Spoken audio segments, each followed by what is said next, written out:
هری پیشکتی سراستی جهانی سیستم فدرالی هنجبر کو سیستم فدرالی باشتری سیستم اداره کردن حتی لسراستی نافچه ولاتی که امارات بگمان حتی بریتانیا جی ما بحثی ویجی نکر گلک ولاتی دنف سیستم هیا شقاس اف سیستم بولاتی که عراق گرینگه جبر کو عراق لسراستی جغرافی لسراستی نتایی ولاتی که فرپیکاتی اف سیستم دکاره پرزگری که عراقیان بنگهین چهار سر بکه لیش خو سیستمی که فدرالی هست لیگل و باف سیستمی که خانه تبجی کردن بو نمونه جواتا فدرالی لینه لدادگاه فدرالی جواتا فدرالی بگمان اجنونرین پارزگان تدان هر بریاره هر یاسای در بچه مافی ویتو یوان های جبوکو دست حالاتو و مافین پارزگاه هرمان پاراسی و بو و ناد که پیکینان و دگلک آراستندن دا البته رانده که سیاسی جیبه پرسه هیا بو نهایت جیبه جی کلمه بس منم دچارچو و دستوری و یاسای دام بحثی و پرسه بکی وی راهم دی البته آزاد دوست کی پسپوری یاسای و دستوری سلیمانی گلمه که آزاد دمات باش به عراق ولاته که فدرالیه لی بناماین فدرالیزم لعراق نهاد نچسباندن و که دو پارلمانتاری که لورگوت کو عراق حتی و که پارزگی که جی تعاملت گل هریما کردستانی ناکه گل او چه هیزه او چه عقلیته او چه اراده او چه ذهنیته دستور عراق کو خلق عراق دنگ بودای پیشل بکه بوی اوای تعامل بکه یا منطقیه پیوسته چه اجرات گل بینه کرن لگور یا صو دستوری کو دستور نه جیبجی کرن ماده نوین اساسی بینه پیشل کرن سلام الرئيس دسبيك بو برزتا وبو همو تمشافانا كاكا كاروكي برزتا اما جا بكري ورابورتا برزي ودا واما جا بسيستما فدرالي ودستور عراقي كوتشا بحث جي سيستما فدرالي جبا جاكرنا في دستوري براستي كاكا كار برزتا قوتي يعني بداغ في عراق صالة 2005 ورا حتى السردم قانوني إدارة دولية رفبرنا كاتي عراقي كل سردم بريمر اساسك بو شنگستك بو بشتي اقرار كردنا دستوري عراق الدستوري عراق هاتيه يعني الماده 5 دستوري بجتن قل سرچاوي همو صلاتانا قل عراق خو بس شناوراست و باشور بيك نهاتيه البته هرما كردستان جي همو قافان او اماجه بيدكن كو حوالاتين هرما كردستان جي حوالاتين عراقنا ماده 14 دستوري بكاردينن ابي برزتا قوتي كاكا كارو رابورتا برزوا دا قالك راستا الدستور العراقي زدترش بينش مادان اماجا بسيستما فدرالي كريا يعني تو وقت بحث فدرالي دكي هر ماده ايك الدستور العراقي اماجا بين ديفاكريا كومارا عراقي فدراليه وسيستم تيدا برلمانيه وجيب جكرنا في دستوري ضامنه بو وحده عراقي الديباجه دستوري جهاتي تشابج البيشكيه الدستوري بلا جاخت سر نافروكا دستوري بكام كاكاكار سحكي المادة 116 او بابت سركية برزوية مادة 116 دستوري وكل رابورتا برزوية هاتي بجتن كومار عراقي بيك هاتي جباي تخت و هريم دقل بارزقهان دقل إدارات محلي يعني حكومتك اتحادي البايتخته البغداية هريم طبعا كاكاكار الفيري كيشتشيا الرابورتا برزي واجدا دستور عراق نهات يخو بس بجتن هريما كردستان تني هرم بت فيغا افهمي كيشا كفتيا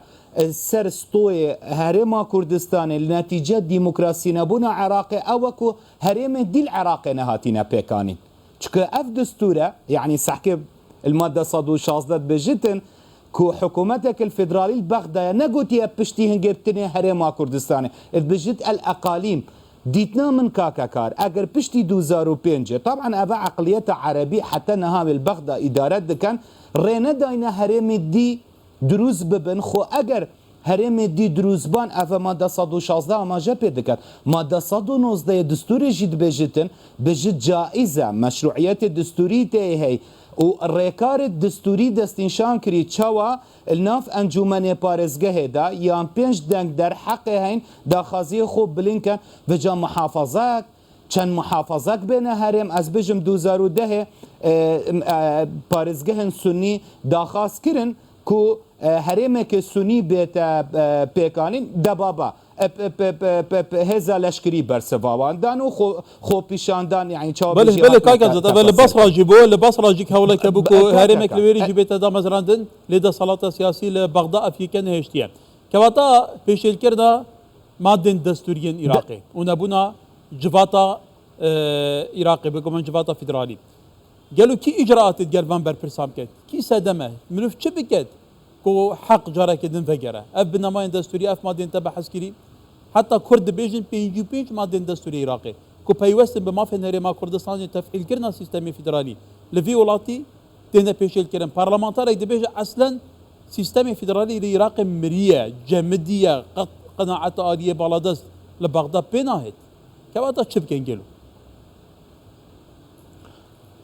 كاكا كار او برزتا قوتي او برلمانتاري برز ديتنا من كو سرداريان تعامل قال هريما كردستان لسر است محافظات تكرن نيرينا من نخر لسر است قضاء ونحياجي تكرن چونك ماده 116 قوتي حكومتك الفدرالي البايتخته هريما دقل محافظات تلا إداري وبشتينجي أماجب قضاء ونحياجي كانت محالات إداري بغدا هندي تيجيشتيكو أفريما يعني براسي أفريما بخينا شهيدة هاتيا دامزران بري عراق بروخاندنا رجيم صدام او حزبتنا ها فيغافيل دفرا كسك حاكم بن هريما كردستان بخو هريم بو يعني شنوطو ايك ورا ابي برزتا قوتي كاكا كار يعني الدستور عراقي دهي برئيس سروك وزيران وهمو كتله سياسي اما جاب بهندي فاكرين كوبوتشي حتى نها ما فين دستوريا كرد ناين جبا جكر برزتا بحث مجلس اتحادي كر الماده تشلو حفت الدستور عراقي بجتن سيدا صلاة العراقي هي دا صلاة جيبا جيكرنا يا سادانانيا دا صلاة دادوريا افهر سيدا صلاة لسر چه اساسه كي ممارسات دا صلاة خودك لسر اساس جداي بونا دا صلاة المبدأ الفصل بين السلطات يعني دا صلاة يا سادانانين تحقنين تتداخل شو لي قضاء بكي قضاء تحقنين شو لي ما يتكرنين دا صلاة جيبا جيكرنك الهمان في برانسيبه جرين كل دساتير ولاطه والعراق جي وكي برزوا قلت يعني عربي بجن حبر شو بيجي حبر كسر كغزه وناي تجيب جيكرن الفيريدات اشتكادي هي جبلي سيدا صلاة اتحادي دستور عراقي هاتي دا صلاة حكومة اتحادي الدقل هريمان دا نك هريما كردستان ازدي سايم بجمه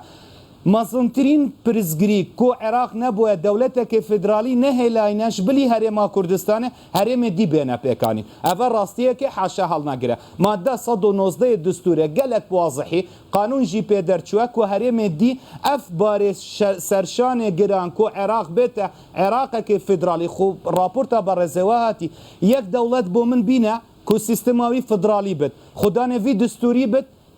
حكومتك الاتحادية بتلقى اقليمك الرابورتا برزوات هرا سويسرا هرا المانيا بجنيه كانتون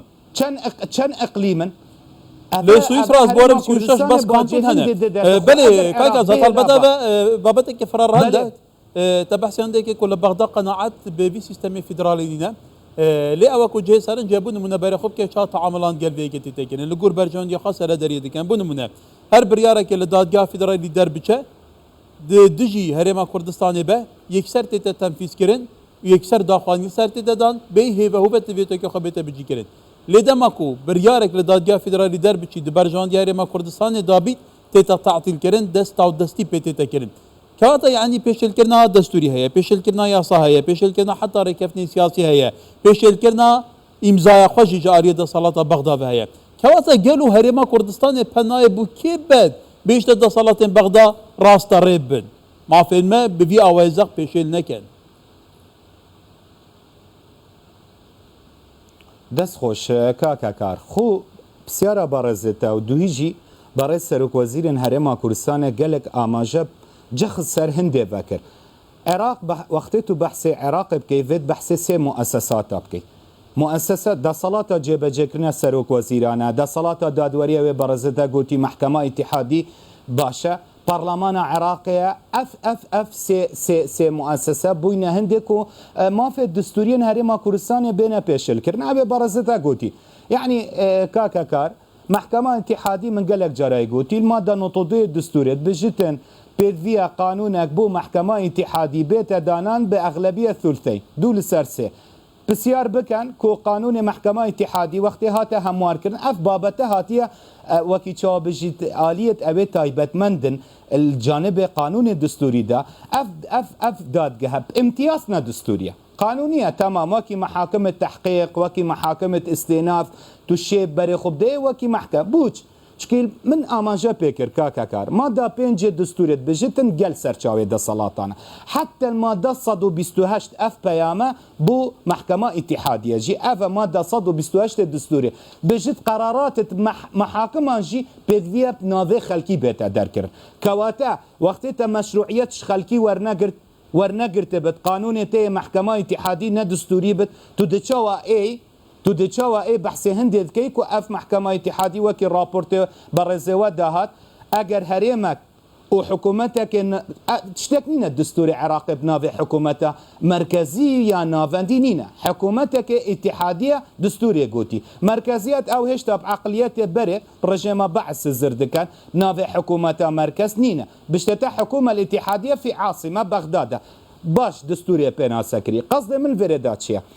سيبرز غريك افا بري خوب دي كاكاكار برسا بوجه هم عم دو نمونينين بري سروك وزيران قوتي ناتشبت قوتي هاولاتين هرما كردستان بو 2025 جي ديسان بيتا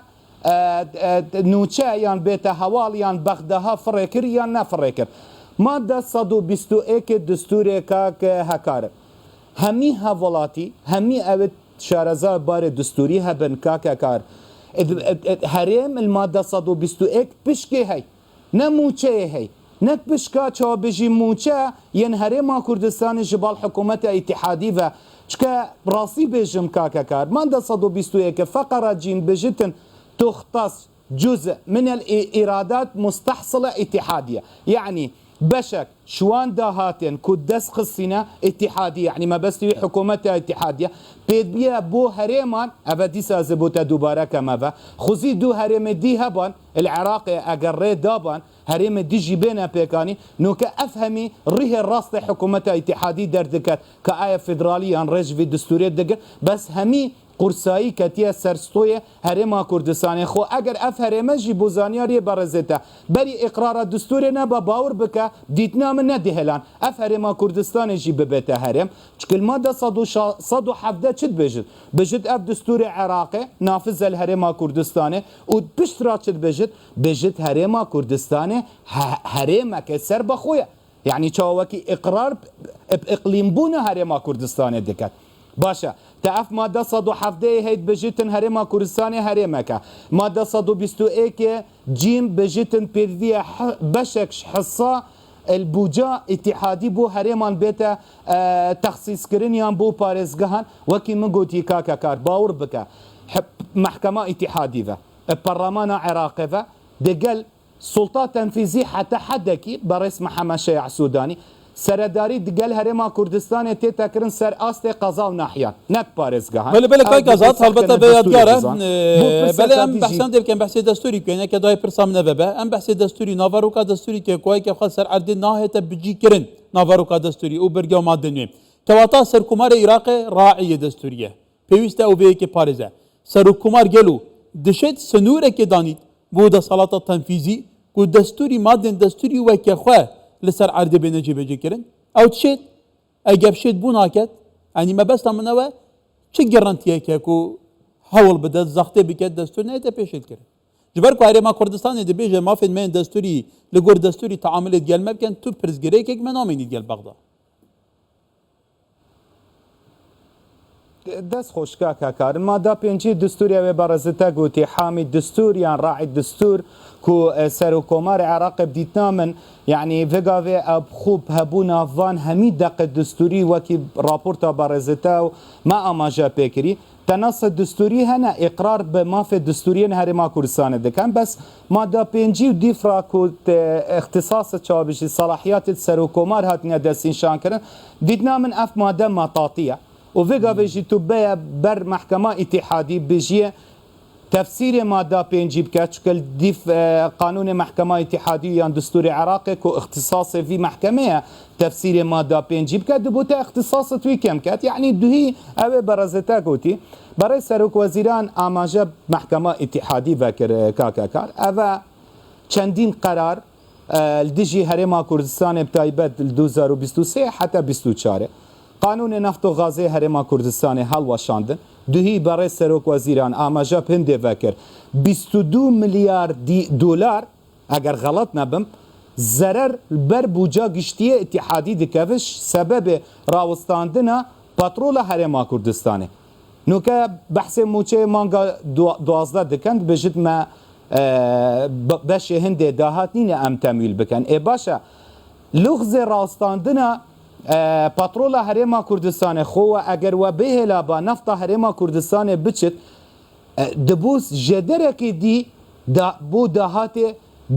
بوجا گشتی عراق دا بله کاکا زاده دی راو بی آوایه تعامل بغدا بی آوایه آماده 25 میلیارد دلاران آویدا بردد به بالاش بردد جبوکو مچهره ما کردستان دا بینکت ام به وی آوایه وکت تو بیجی خیره که هیتی مکه سویه که بکت تعاملت گلهره ما کردستان که سپاس بو سرنجنده بو تفسیر که نوان ماده دستوری کرای گشتی جایدار بید لبغدا چا تعامل گلهره ما کردستان دیتکن حتی برو باجا به نماین دستوری و یاسای نجی آزاد دوست کی پس پوره یاسای و دستوری لسلمانی گلک سپاس